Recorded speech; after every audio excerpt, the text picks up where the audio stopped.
Thank you very much, everybody, for coming. I'd like to thank the ICD for hosting this event, and I'd like to thank everybody whose hard work has put on this event.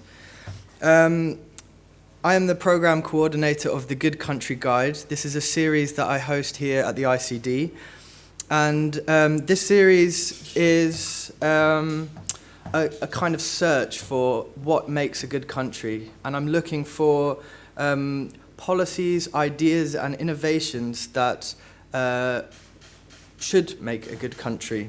So in this series, we look for answers to this question of what makes a good country, and we hope to find the answers in the most unlikely of places.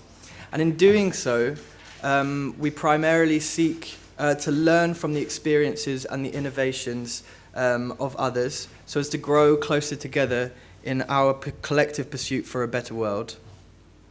Now, the purpose of this series, as I said, is to promote innovative solutions to global problems, case study success stories, so to speak, that make people think about where they come from, how we're being represented in the world, and if our country is contributing enough to solving the world's problems, and if we could perhaps take a leaf out of the books of our fellow nations.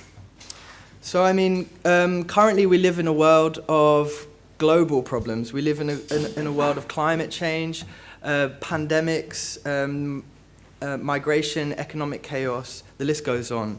And these problems have actually grown too far out of control for any one individual nation to solve. Now, instead of collaborating as nations, we spend most of our time competing our energy and our resources against each other. And this can be said especially for the concept of nation branding, as Carl-Erik was just talking about. Now, with nation branding, we tend to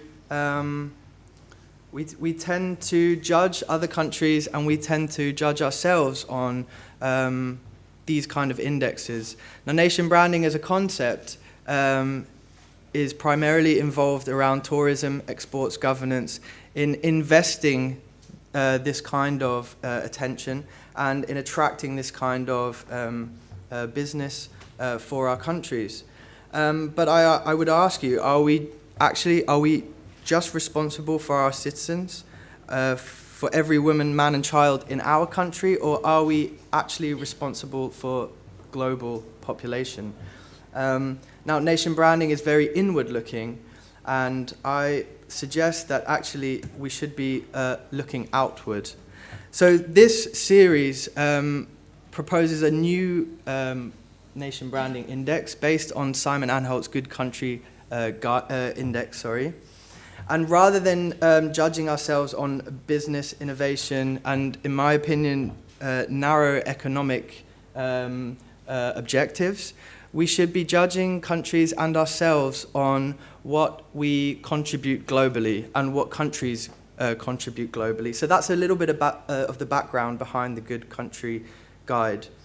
And I'm looking to fill these examples with case study examples.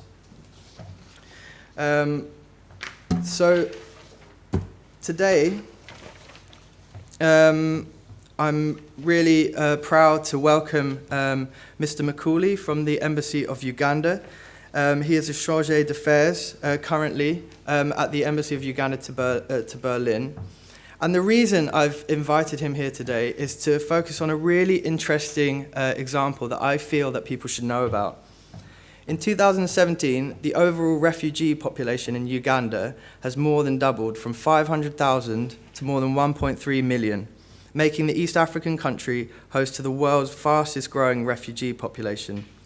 Now, with a country of 41.9 million people, Uganda is the physical size of the UK, and yet hosts more refugees than arrived in the 28 member states, EU member states in 2015, at the peak of the European refugee crisis. Now, most refugees are held in camps, but in Uganda, the approach is slightly different.